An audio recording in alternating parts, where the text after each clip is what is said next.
Langkah sepatu hak tinggi terdengar tegas di lantai marmer gedung pencakar langit itu. Aurelia Pramudita, wanita berusia 28 tahun dengan wajah jelita bak model majalah, melangkah anggun menuju ruang rapat eksekutif. Semua mata, dari staf biasa hingga direktur senior, tak bisa tidak menoleh. Mereka tidak hanya menatap karena parasnya yang menawan, melainkan karena aura wibawa yang memancar dari dirinya. Ia bukan sekadar sosok cantik, ia adalah CEO termuda di perusahaan teknologi terbesar di negeri ini. Banyak orang di luar sana mengira hidupnya penuh kemewahan semata, namun Aurelia tahu betul harga dari setiap kesuksesan. Malam-malam panjang tanpa tidur, kegagalan yang membekas, dan ambisi yang menguras tenaga sudah menjadi sahabatnya. Meski begitu, Aurelia tak pernah menyerah. Ada api dalam dirinya, api yang membara sejak kecil ketika ayahnya, seorang pelatih silat sederhana, mengajarinya untuk tidak pernah takut pada siapapun. Kenangan masa kecilnya selalu datang setiap kali ia menatap cermin di ruang kerjanya. Rambut hitam panjang yang kini tersisir rapi dulu sering diikat seadanya ketika ia berlatih tendangan dan pukulan bersama ayahnya di halaman rumah. "Jangan pernah biarkan orang meremehkanmu hanya karena kau perempuan, Lia," kata sang ayah dengan suara tegas. Kata-kata itu tertanam kuat, menjadi pondasi yang membentuk dirinya hingga kini. Hari ini pun tak berbeda. Setelah 12 jam rapat dan menandatangani kontrak penting, Aurelia masih terlihat tenang dan terkontrol. Investor asing mencoba menekan dirinya dengan kalimat licin dan penuh tipu daya, namun ia membalas dengan senyum tipis dan argumentasi yang mematikan. "Jika Anda mencari kelemahan, cari di tempat lain. Di sini, kami hanya bermain dengan kekuatan," ucapnya dingin, membuat ruang rapat hening. Sore menjelang malam, lampu kota mulai menyala seperti bintang buatan. Dari lantai 45, Aurelia menatap jendela besar, melihat kilauan kehidupan yang berdenyut di bawah sana.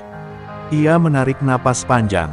Baginya, puncak karir bukan sekadar kebanggaan, melainkan tanggung jawab. Namun di balik semua kejayaan itu, ia masih merasa ada sesuatu yang kosong, dunia luar sana, dunia keras yang tidak mengenal gedung kaca, jas mahal, dan kontrak bernilai miliaran. Dunia yang masih samar-samar memanggilnya. Ia ingat betul ucapan ibunya dulu, "Jangan hanya jadi ratu di Menara Gading, Lia. Dunia nyata ada di jalanan, di tempat-tempat yang orang kaya enggan menoleh." Kata-kata itu sering ia abaikan, tapi malam ini, entah kenapa, terngiang lebih keras. Seolah menjadi pertanda bahwa sesuatu sedang menunggu dirinya di luar sana, sesuatu yang akan menguji bukan hanya otak dan keberanian bisnisnya, tapi juga tubuh dan jiwa yang ia latih sejak lama. Ketika jam menunjukkan pukul 10 malam, Aurelia akhirnya memutuskan pulang. Sopir pribadinya mendadak izin sakit, membuatnya harus turun ke basement dan menyetir mobil sport hitamnya sendiri. Aura kesepian menyelimuti dirinya, tapi sekaligus ada kegembiraan aneh. Sudah lama ia tak menginjak dunia malam kota seorang diri. "Mungkin ini saatnya aku turun sebentar dari singgasana," gumamnya sambil menyalakan mesin. Ia tidak pernah tahu, keputusan sederhana itu akan menyeretnya pada malam paling brutal dalam hidupnya. Malam ketika seorang CEO cantik akan diuji bukan di ruang rapat, melainkan di jalanan gelap dekat terminal tua. Sebuah arena yang akan membangunkan sisi lain dalam dirinya, sisi yang selama ini tertidur, namun diam-diam menunggu kesempatan untuk keluar. Mobil sport hitam Aurelia meluncur mulus menembus jalanan kota yang mulai sepi. Lampu jalan berkelip samar, sementara bayangan gedung tinggi semakin jarang terlihat seiring ia menjauh dari pusat kota. Di kursi pengemudi, Aurelia tampak anggun namun waspada. Jari-jarinya yang lentik menggenggam setir, sesekali mengetuk ringan mengikuti alunan musik klasik yang mengalun pelan dari speaker. Namun jauh di balik ketenangannya, ada perasaan asing yang menyusup, seperti firasat buruk yang berbisik dari kegelapan malam.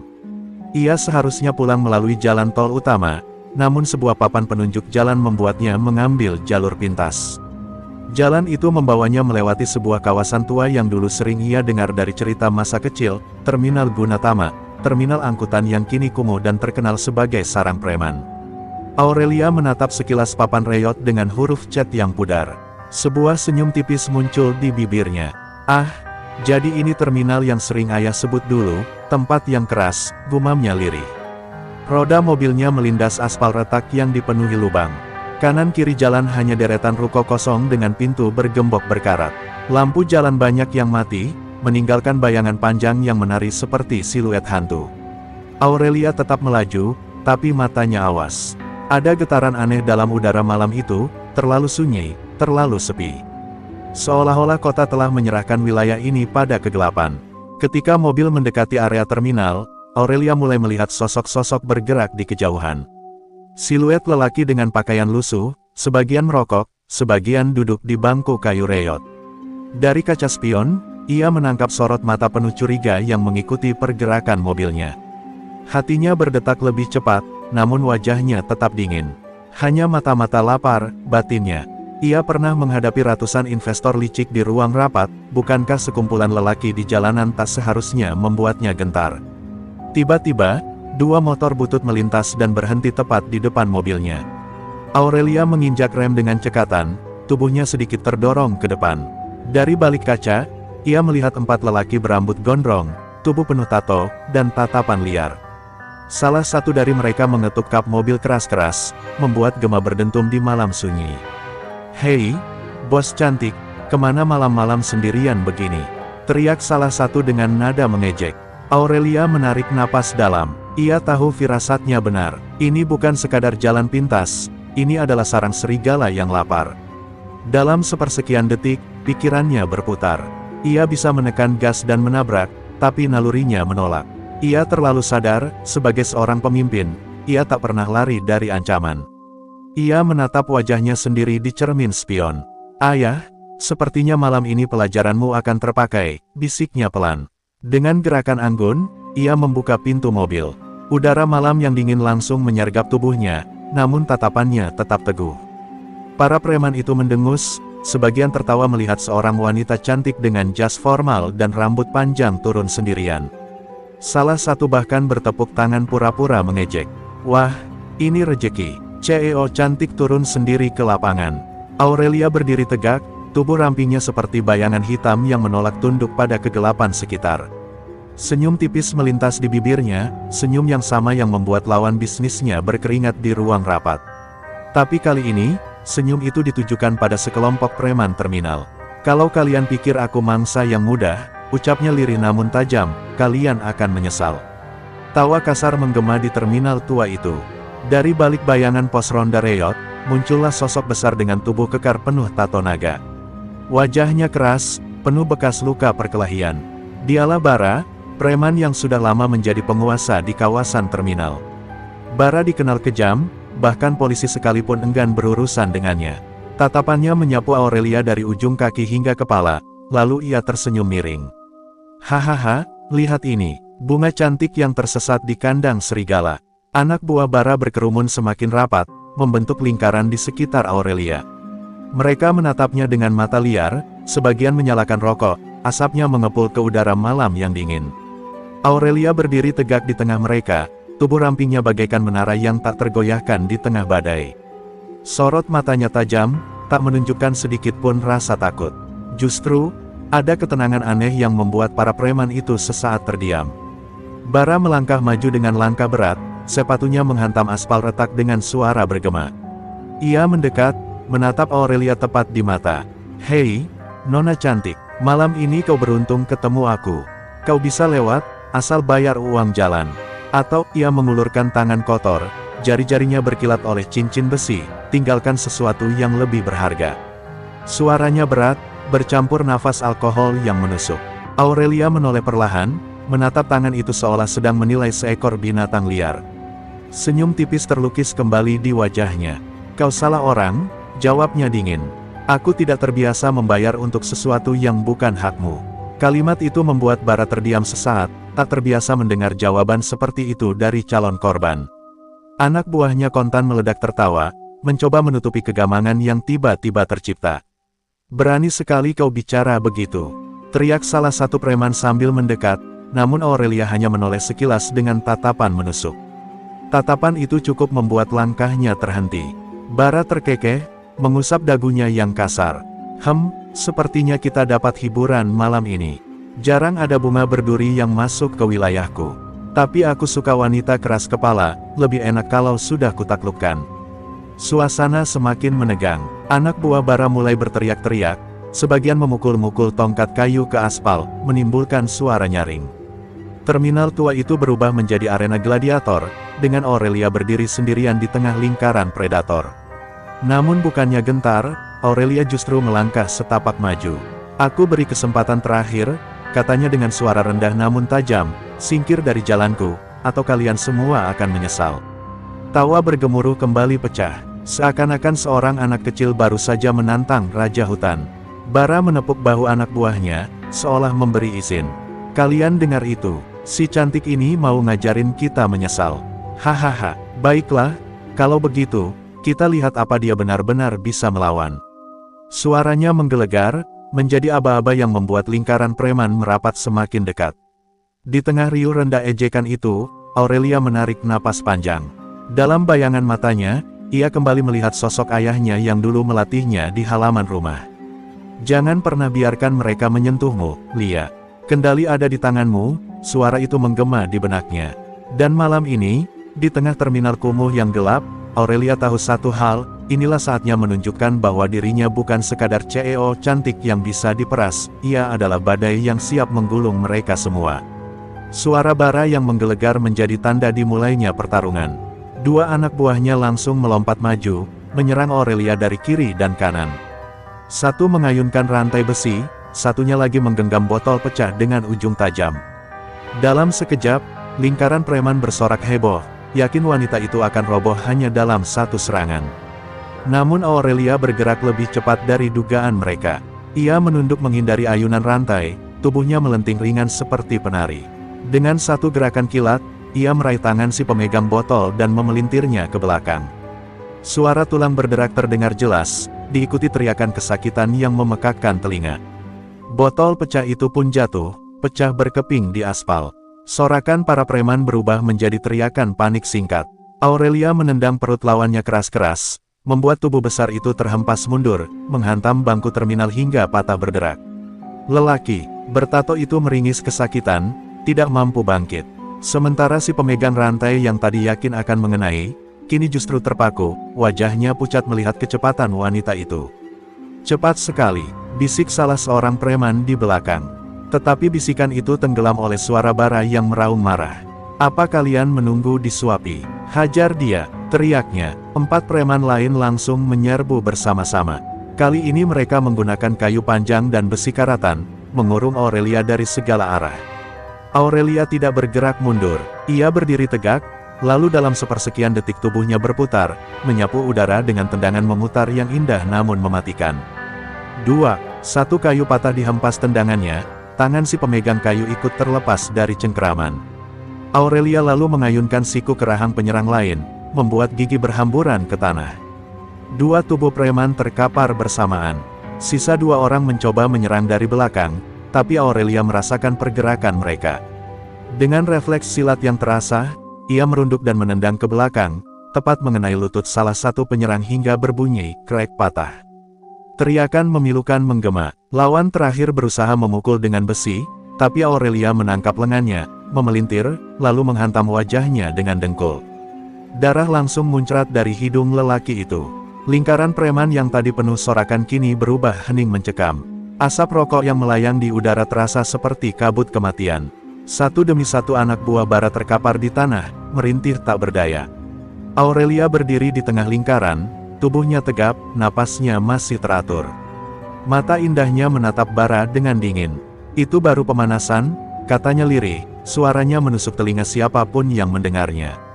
Bara mengepalkan tinjunya, wajahnya memerah menahan amarah dan gengsi yang terkoyak. Ia tidak pernah melihat anak buahnya dipermalukan secepat itu, apalagi oleh seorang wanita. "Cukup," teriaknya, suaranya bergetar karena marah. "Sekarang giliran aku sendiri yang turun tangan." Dan di terminal gelap itu, ketegangan pun naik ke puncaknya. Malam baru saja berubah menjadi arena duel mematikan antara sang raja preman dan CEO cantik yang tak bisa diremehkan. Bara melangkah maju dengan tatapan penuh murka. Tubuhnya yang besar dan penuh tato terlihat semakin menyeramkan di bawah cahaya lampu jalan yang temaram. Suara sepatunya menghentak aspal, setiap langkah seperti dentuman drum perang. Ia mencabut sebuah golok panjang yang terselip di pinggangnya, kilau logamnya berpendar tajam. "Kau sudah mempermalukan aku di depan anak buahku, perempuan," katanya serak. "Sekarang, Aku akan pastikan kau menyesali setiap detik keberanianmu. Aurelia berdiri tegak, tak bergerak sedikit pun. Rambut hitamnya berkibar pelan tertiup angin malam. Matanya menatap tajam ke arah bara, seolah menembus seluruh lapisan amarah lelaki itu. Jika kau pikir golok itu bisa menakutiku, kau salah besar, balasnya datar. Ucapannya membuat suasana semakin mencekam. Anak buah bara yang masih bisa berdiri menelan ludah, tak percaya ada orang yang berani menantang sang raja terminal. Bara mengayunkan golok dengan tenaga penuh, serangan brutal yang bisa memotong kayu dalam sekali tebas.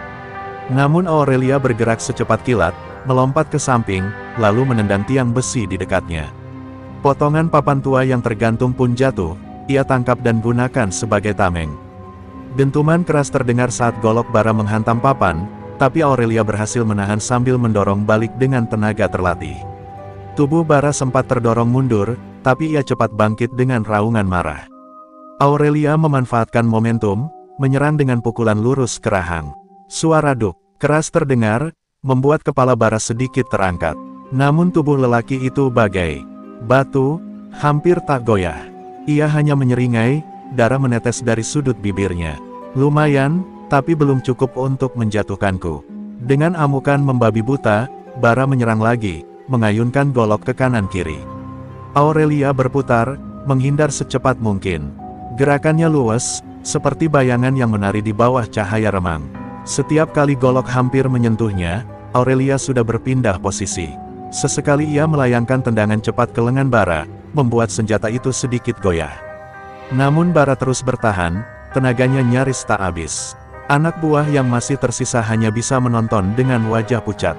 Mereka terbiasa melihat bara membantai lawannya dalam hitungan menit, tapi kali ini situasinya berbeda. Wanita ramping itu justru mampu mengimbangi bahkan menekan sang preman. Sorakan semangat yang tadinya lantang berubah menjadi keheningan penuh tegang. Hanya suara dentuman serangan dan napas kasar yang terdengar. Aurelia akhirnya melihat celah. Saat bara mengayunkan golok terlalu lebar, ia menunduk dan masuk ke jarak dekat. Dengan kecepatan luar biasa, ia meninju ulu hati bara, lalu menghantam dagunya dengan lutut. Tubuh besar itu terguncang keras. Golok bara terlepas, jatuh berdering di aspal. Aurelia menangkap senjata itu dengan gerakan refleks, lalu membuangnya jauh ke dalam kegelapan terminal. Bara terhuyung, wajahnya penuh amarah bercampur keterkejutan. Aurelia berdiri di depannya, tubuh tegap, napasnya stabil, sementara bara terengah-engah seperti binatang terluka. "Kau bukan raja di sini malam ini, Bara," ucap Aurelia dengan suara dingin. "Ini wilayahku sekarang." Dan seketika, terminal tua itu sunyi. Semua orang tahu, duel baru saja berubah arah. Sang CEO cantik kini berdiri sebagai penguasa medan laga. Bara terhuyung beberapa langkah, darah menetes dari bibirnya.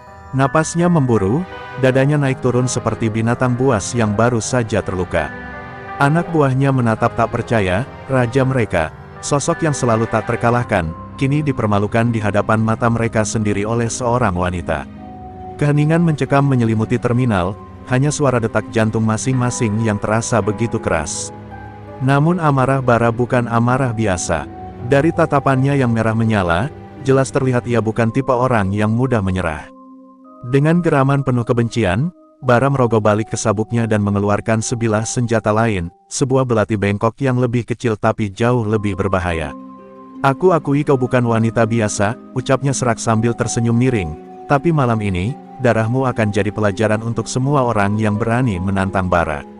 Aurelia berdiri tegak, tubuh rampingnya tak bergeming sedikitpun. Ia hanya menatap tajam, seolah belati di tangan Bara hanyalah mainan anak-anak. Dalam hatinya, suara ayahnya kembali bergema, lawan sejati bukanlah tubuh mereka, lihat, tapi tekadnya. Hancurkan tekadnya, maka tubuh mereka akan runtuh dengan sendirinya. Senyum tipis menghiasi wajah Aurelia, membuat Bara semakin tersulut. Dengan raungan beringas, Bara menerjang maju. Belati itu berkilat, menusuk dengan kecepatan tinggi, berulang-ulang seperti hujan badai. Aurelia menghindar lincah, tubuhnya meliuk, setiap gerakannya presisi dan penuh kendali. Percikan kecil muncul ketika belati menyambar tiang besi, menimbulkan suara nyaring yang membuat anak buah Bara bergidik. Aurelia tak lagi sekadar bertahan. Ia mulai melawan balik, menangkis dengan gerakan silat cepat, lalu memanfaatkan benda sekitar. Sebuah tongkat kayu bekas papan terminal ia ambil dan putar di tangannya. Dengan satu gerakan patah, ia menghantam pergelangan bara. Krang! Belati terlepas, namun bara dengan keras kepala langsung menendang tongkat itu hingga terlempar jauh. Kedua tubuh kini saling berhadapan tanpa senjata. Bara, meski terengah-engah, masih memiliki tenaga luar biasa.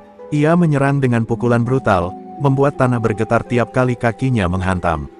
Aurelia, sebaliknya, seperti bayangan yang tak bisa disentuh. Ia menepis, memutar, dan setiap kali ada celah, ia menyelipkan pukulan singkat ke tubuh bara, membuat tubuh kekar itu perlahan kehilangan kekuatannya. Anak buah bara mulai berbisik ketakutan. Mereka tak pernah melihat pemimpin mereka terdesak seperti ini. Salah satu dari mereka bergumam, itu bukan manusia, itu iblis berwajah malaikat. Dan memang, dalam cahaya lampu remang, Aurelia tampak seperti sosok lain, seorang ratu malam yang turun menghukum. Wajahnya cantik, tapi matanya menyala dengan tekad baja. Akhirnya, sebuah pukulan telak menghantam dada bara, membuat tubuh besarnya terlempar dan jatuh berlutut. Darah mengalir dari mulutnya, napasnya semakin berat. Aurelia mendekat, langkahnya pelan namun penuh wibawa. Ia berhenti tepat di depan bara, menatapnya dari atas. "Kau boleh bangkit 1000 kali, bara," ucapnya dingin, "tapi aku akan menjatuhkanmu 1001 kali." Kata-kata itu menggema, menandai bahwa pertarungan belum selesai, tapi dominasi Aurelia semakin jelas. Bara terhuyung, lututnya menyentuh tanah, napasnya tersengal-sengal. Tubuh kekar yang biasanya jadi simbol kekuatan kini tampak rapuh, seperti gunung yang mulai runtuh. Darah bercampur liur menetes dari sudut bibirnya, jatuh ke aspal yang dingin. Anak buahnya yang masih berdiri hanya bisa terpaku, tak percaya melihat raja mereka dipaksa berlutut di hadapan seorang wanita. Aurelia berdiri tegap di depan bara, tubuh rampingnya bagai bayangan yang menjulang anggun namun mematikan. Angin malam berembus, membuat rambut hitamnya berkibar liar. Ia menatap bara dengan mata dingin, tatapan yang menusuk lebih tajam dari belati manapun. "Inilah bedanya aku denganmu," katanya lirih tapi jelas, "kau berkuasa dengan ketakutan, sedangkan aku menguasai diriku sendiri." Bara meraung, berusaha bangkit meski tubuhnya sudah nyaris habis tenaga. Ia mengangkat tinjunya, namun tangannya bergetar, tak lagi sekuat tadi. Aurelia melangkah maju, lalu dengan satu gerakan cepat ia menangkap lengan bara dan memelintirnya ke belakang. Suara sendi berderak terdengar, disusul teriakan kesakitan dari mulut bara. Dengan posisi bara yang terkunci, Aurelia menendang bagian belakang lututnya, membuat tubuh besar itu jatuh tersungkur ke tanah. Debu terminal berterbangan saat tubuh bara mencium aspal. Aurelia lalu menekan lehernya dengan lutut, membuat bara benar-benar tak berdaya. Semua anak buahnya terdiam, wajah mereka pucat pasi, tak ada yang berani maju menolong. Di tengah situasi itu, Aurelia justru tetap tenang. Ia tidak membunuh, tidak juga melampiaskan amarah berlebihan. Yang ia tunjukkan hanyalah kendali penuh. Dengan nada dingin ia berkata, "Aku bisa mengakhiri hidupmu sekarang, bara. Tapi aku bukan sepertimu. Aku tidak perlu darah untuk membuktikan siapa aku." Kata-kata itu menghantam lebih keras dari pukulan manapun. Bara mendengus, matanya merah penuh amarah bercampur rasa malu. Baru kali ini ia benar-benar dipermalukan. Suaranya parau saat berteriak, "Kau bukan manusia.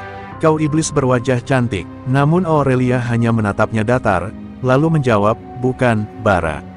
Aku hanya wanita yang tahu bagaimana caranya berdiri tegak. Sesuatu yang kau tidak pernah mengerti."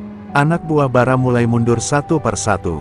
Mereka sadar, jika pemimpin mereka bisa dipermalukan separah ini, mereka pun tak ada artinya di hadapan wanita itu. Beberapa menjatuhkan senjatanya ke tanah, lebih memilih kabur daripada ikut remuk di tangan Aurelia. Terminal yang biasanya dipenuhi suara tawa keji kini hanya dipenuhi suara rintihan dan langkah-langkah panik. Aurelia perlahan bangkit, melepaskan tekanan pada leher. "Bara," ia berdiri anggun, membiarkan bara terbaring di tanah, terengah-engah. "Ingat malam ini, bara," ucapnya dingin sambil menatap langit malam. "Bukan aku yang harus takut padamu, tapi kau yang akan selalu takut padaku." Dan dengan itu, sang CEO cantik resmi menegaskan dirinya bukan hanya penguasa ruang rapat, tapi juga ratu yang tak bisa ditaklukkan bahkan di sarang preman paling kejam sekalipun. Suasana terminal masih dipenuhi keheningan mencekam ketika suara sirine tiba-tiba terdengar dari kejauhan. Lampu merah dan biru berputar, memantul di kaca-kaca ruko tua. Anak buah Bara yang tersisa saling pandang panik. "Polisi, polisi datang!" teriak salah satu dari mereka, lalu berlari tunggang langgang. Dalam hitungan detik, lingkaran yang tadi padat kini buyar, meninggalkan Bara yang masih terkapar di tanah. 3 mobil patroli berhenti mendadak di depan terminal, pintunya terbuka, dan beberapa polisi bersenjata keluar dengan sigap. Komandan mereka, seorang perwira menengah berwajah tegas, melangkah maju sambil menodongkan pistol. "Apa yang terjadi di sini?" Suaranya menggelegar, memecah malam yang hening. Matanya langsung menangkap pemandangan tak masuk akal. Bara, preman paling ditakuti, tersungkur tak berdaya di kaki seorang wanita. Aurelia berdiri tenang, masih dengan jas formal yang kini sedikit berdebu. Ia menoleh pelan, menatap para aparat dengan tatapan dingin yang sama seperti saat menghadapi Bara. Namun di balik itu, ada keanggunan yang membuat para polisi sesaat terdiam. Seakan mereka tak percaya, wanita secantik itu bisa menghancurkan sekelompok preman sendirian. Bara, dengan suara serak penuh dendam, berusaha menjelaskan sambil terbatuk. "Tangkap dia, wanita itu, dia iblis. Dia menyerangku dan anak buahku."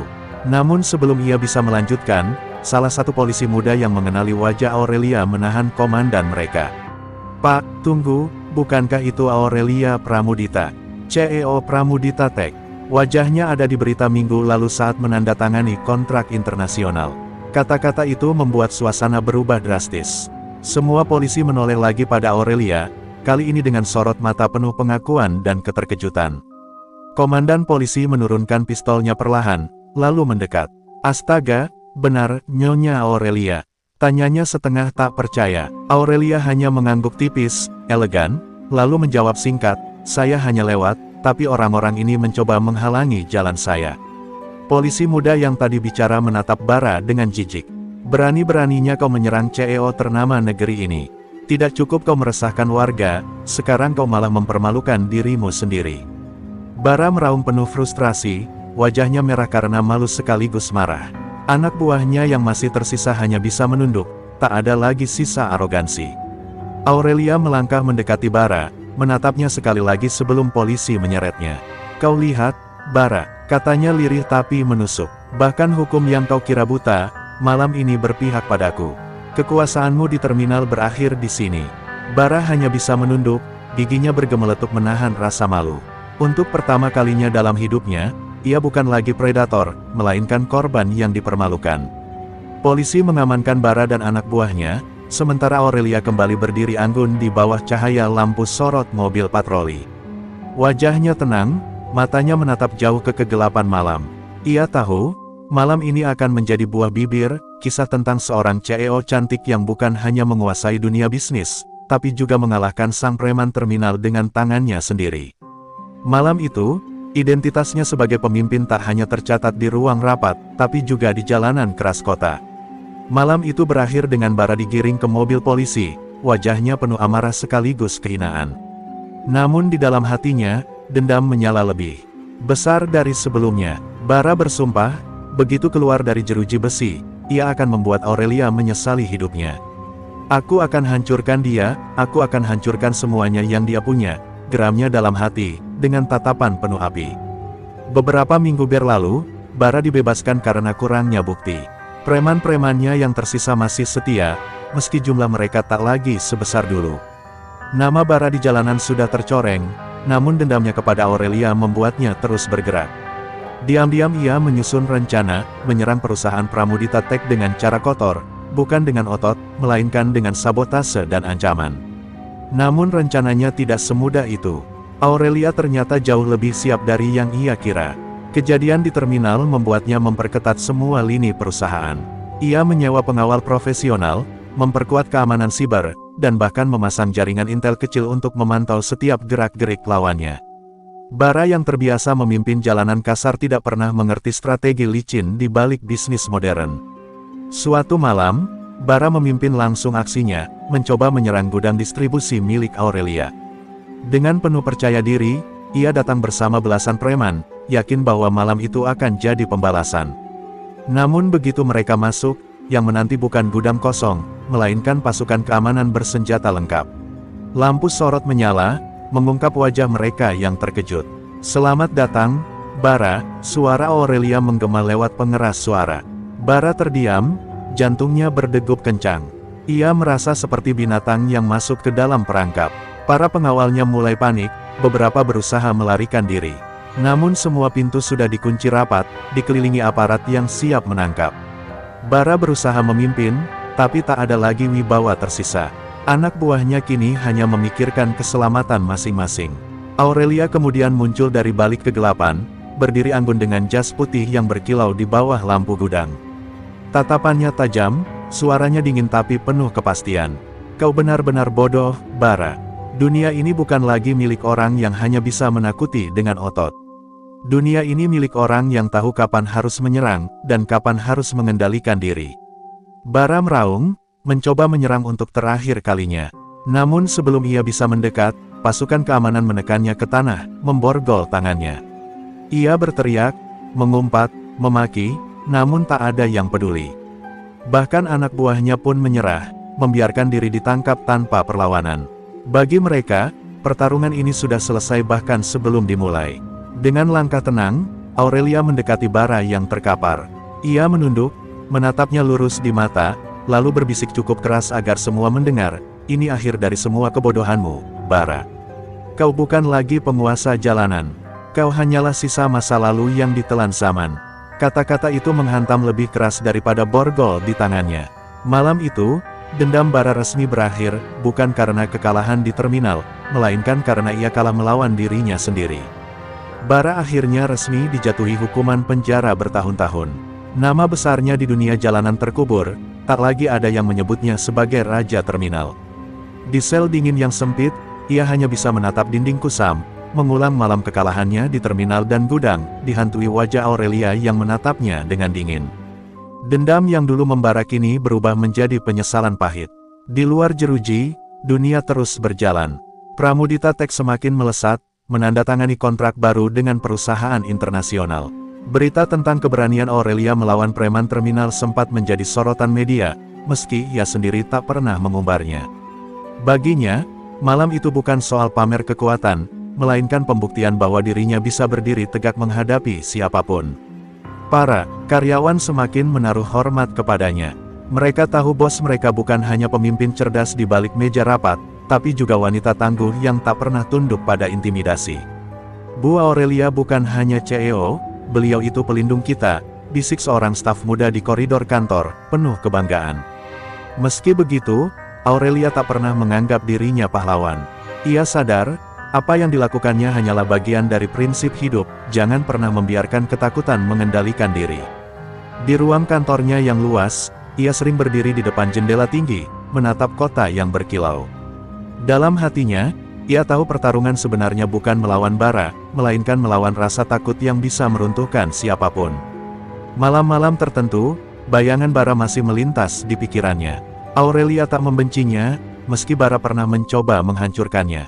Dia hanyalah korban dari kekuasaan yang salah arah, gumam Aurelia sekali waktu, sambil menutup laporan keuangan di mejanya. Ia sadar, dunia penuh orang seperti Bara, dan tugasnya adalah memastikan dirinya tidak pernah menjadi seperti mereka. Terminal yang dulu jadi sarang Bara kini berubah. Polisi dan pemerintah kota membersihkan area itu, menjadikannya pusat perdagangan baru yang lebih aman. Warga yang dulu hidup dalam ketakutan kini bisa bernafas lega. Nama Aurelia sering disebut diam-diam di sana, wanita cantik yang pernah menumbangkan raja jalanan, seorang legenda yang lahir dari malam kelam. Aurelia sendiri hanya melanjutkan hidupnya. Ia masih sibuk dengan rapat, negosiasi, dan perjalanan bisnis. Namun di balik semua itu, ada sebuah warisan tak tertulis, pesan bahwa kekuatan sejati bukan terletak pada otot atau kekejaman, melainkan pada keberanian untuk melawan tanpa kehilangan jati diri. Dan di suatu malam, saat ia berdiri sendirian di balkon penthouse, angin malam berhembus lembut menyapu rambutnya. Aurelia tersenyum tipis, menatap bintang di langit. Ia tahu, dunia akan terus menantangnya, dengan wajah-wajah baru yang mungkin lebih berbahaya dari Bara. Namun satu hal pasti, selama ia tetap berdiri dengan keberanian dan kendali, tak ada satupun kekuatan gelap yang bisa benar-benar menjatuhkannya. Kisah CEO cantik yang melawan preman kejam kini telah menjadi legenda, dan legenda itu akan hidup jauh melampaui dirinya.